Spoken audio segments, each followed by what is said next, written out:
ইসকনের ব্যাপারে সরকার খোঁজ খবর শুরু করেছে বলে হাইকোর্টকে জানিয়েছেন অ্যাটর্নি জেনারেল আসাদুজ্জামান। ইসকন নিষিদ্ধের আবেদনের শুনানিতে তিনি এই কথা বলেন।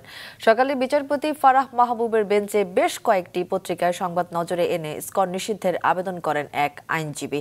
শুনানিতে রাষ্ট্রপক্ষের মতামত জানতে অ্যাটর্নি জেনারেলকে আদালতে ডেকে পাঠানো হয়। হাজির হয়ে তিনি এ বিষয়ে আদালতকে এখনই কোনো আদেশ না দেওয়ার অনুরোধ করে জানান, সরকারের কাছে এটি এখন ১ নম্বর এজেন্ডা। এরই মধ্যে ব্যবস্থা নেওয়া শুরু হয়েছে। এরপর আগামীকালের মধ্যে ইসকনের ব্যাপারে সরকারের অবস্থান জানাতে বলেন হাইকোর্ট। ইসকন ইস্যুতে যেন আইনশৃঙ্খলা পরিস্থিতির অবনতি না হয় সে বিষয়েও নির্দেশনা দেন আদালত।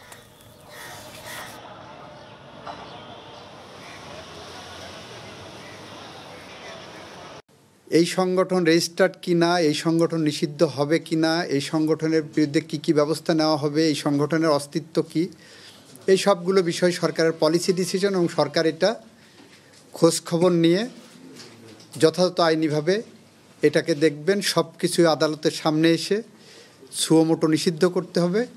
এই প্রক্রিয়ার সাথে আপনাদের জুডিশিয়াল রিভিউয়ের যে অ্যাকশন সেটা যাওয়া উচিত না বলে আমি মনে করি। এটা সাংবিধানিক আইনের সাথে কতটুকু যাবে সেটাও আমাদের বিবেচনা করতে হবে, আমাদের দেখতে হবে।